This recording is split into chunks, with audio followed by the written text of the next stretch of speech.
আসসালামু আলাইকুম। আমি ফরহাদ।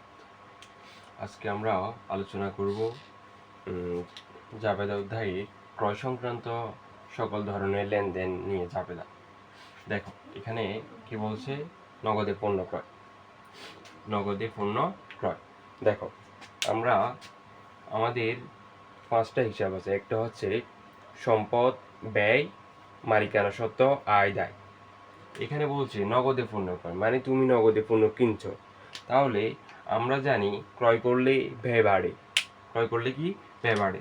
যেহেতু নগদে পণ্য ক্রয় করছো, তাহলে আমার থেকে নগদ টাকা গেছে, তাহলে এটা ঝামেলা কি দাঁড়ায়?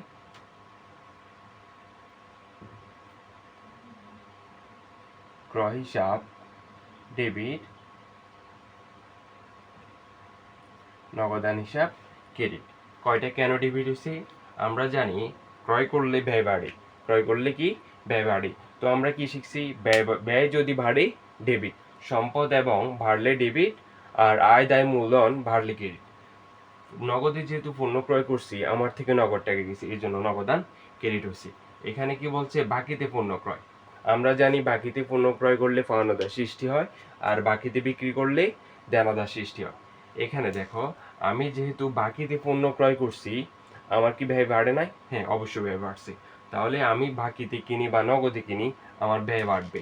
তাহলে ব্যয় যেহেতু বাড়ছে, ব্যয় কি হবে? ডেবিট হবে। কিন্তু আমরা এখানে জানি পণ্য, মাল, চেক প্রভৃতি নামে কোনো হিসাব হয় না, এই জন্য আমরা পণ্য লেখাগুলো লিখবো না। তাহলে এটা জাবেদা কি হবে? এটা হচ্ছে 1, এটা হচ্ছে 2। তাহলে এটা জাবেদা হবে ক্রয় হিসাব ডেবিট। এখন তুমি দেখো তো, আমি যেহেতু বাকিতে পণ্য ক্রয় করছি, আমাদের পাওনাদার সৃষ্টি হয়েছে। এখন পাওনাদারটা বৃদ্ধি। কেন বৃদ্ধি? কারণ পাওনাদারটা দায়। আমার কাছে কেউ যদি টাকা পাবে, তাহলে দায়টা অবশ্যই কি আকারে আছে? বৃদ্ধি আকারে আছে। তো আমরা জানি কি দায় বৃদ্ধি পেলে কি ক্রেডিট, এই জন্য পাওনাদার হিসাব ক্রেডিট হয়েছে। পাওনাদার হিসাব ক্রেডিট। বাকিতে পণ্য ক্রয় জাবেদা কি? ক্রয় হিসাব ডেবিট, পাওনাদার হিসাব ক্রেডিট। এবার এখানে খেয়াল করো, এই ক্রয়কৃত পণ্যটা আমি আবার তাকে ফেরত দিছি। ক্রয়কৃত পণ্য ফেরত প্রদান হলো, তার মানে কয় ফেরত? কি ফেরত? কয় ফেরত।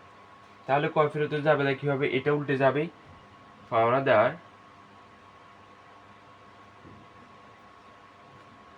পাওনাদার হিসাব ডেবিট, এখানে ক্রয় না হয়ে হবে যে কয় ফেরত। কয় ফেরত হিসাব ক্রেডিট।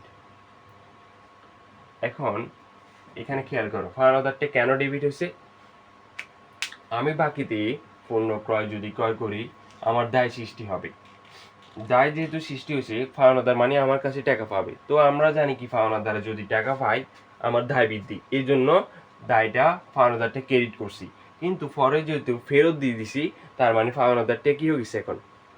এখন পাওনাদারটা হ্রাস, এই জন্য আমরা দেখতেছি দায়, আয় দায় মূলধন হ্রাস পেলে কি ডেবিট, এর জন্য আমরা পাওনাদারটা এখন ডেবিট লিখছি। আর কয় ফেরত হিসাব ক্রেডিট। এখন দেখো, পাওনাদার কি পরিশোধ। ধরো পাওনাদার যে আমার কাছে টাকা পাবে, ওগুলো আমি পরিশোধ করে দিছি। তাহলে পরিশোধ করলে আমার থেকে কি কমবে? নগদ টাকা কমবে, এবং পাওনাদারটা হ্রাস হয়ে যাবে। পাওনাদার যখন আমার কাছে টাকা পেত, পাওনাদারটা বৃদ্ধি আকারে ছিল। এখন পাওনাদারটা হ্রাস হয়ে গেছে, মানে পাওনাদার আমার কাছে এখন আর টাকা পাবে না, তাহলে পাওনাদার তো এখন হ্রাস। তো আমরা কি জানি?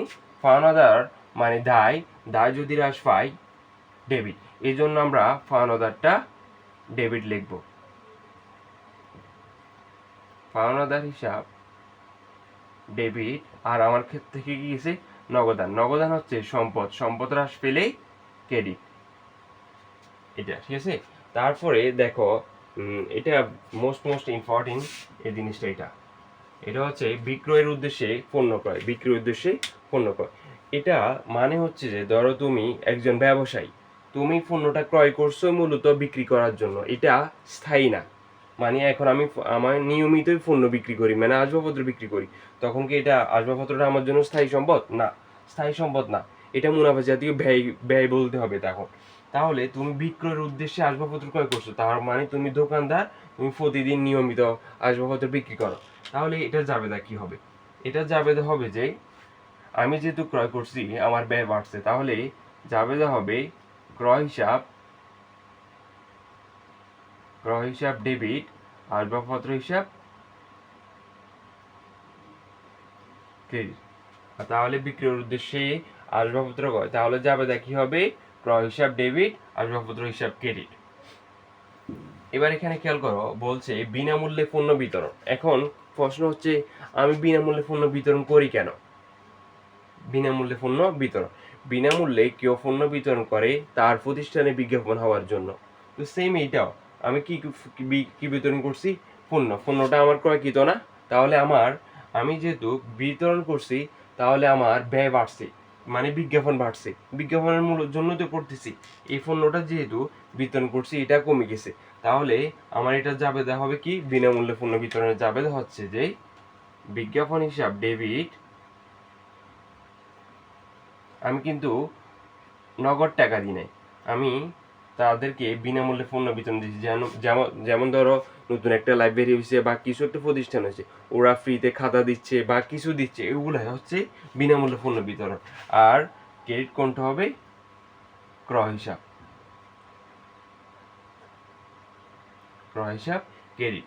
তারপর দেখো পণ্য উত্তোলন, আমরা এই জিনিস যেটা উত্তোলন করবে ওটা কমে যাবে, যেটাই উত্তোলন করবে সেটাই কমে যাবে। আমরা জানি উত্তোলন হচ্ছে একটা মালিকানা সত্ত্বের অংশ, কিন্তু এই উত্তোলনটা মূলধনকে হ্রাস করে এই জন্য আমরা জানি কি মূলধনকে হ্রাস করলে কি? ডেবিট। আয়কর, জীবন বীমা, উত্তোলন, এগুলো তিনটাই একই সমার্থক শব্দের মতো। তাহলে উত্তোলন মানে কি? তুলে ফেলা। তো এটা যেহেতু মালিকানা সত্ত্বকে হ্রাস করে, এই জন্য উত্তোলনকে আমরা র্যামিলে ডেবিট দিকে লিখি। র্যামিল, উত্তোলন, আয়কর, জীবন বীমা, এই তিনটা কি?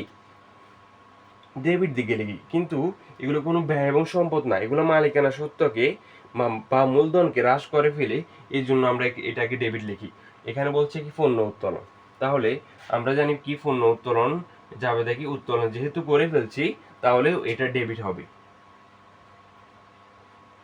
তাহলে উত্তোলন হিসাব ডেবিট।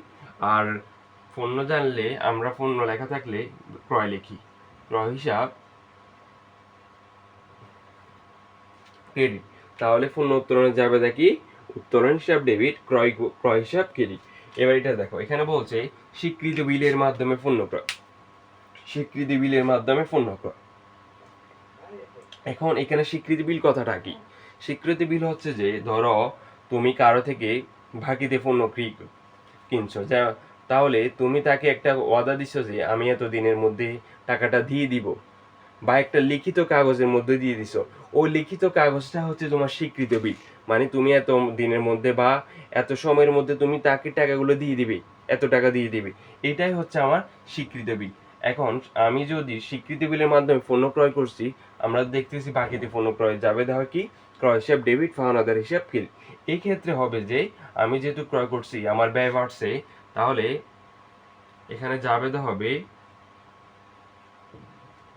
ক্রয় হিসাব ডেবিট, এবং এখানে স্বীকৃত বিল যদি থাকে তাহলে হবে পদবিল হিসাব ক্রেডিট। এর জন্যই আমরা র্যামিলে পদবিল হিসাব, পদবিল কোথায় লিখি? ক্রেডিট লিখি, কারণ পদবিলটা একটি কি? দায় হিসাব। তাহলে ক্রয় হিসাব ডেবিট, পদবিল হিসাব ক্রেডিট। ধন্যবাদ সবাইকে।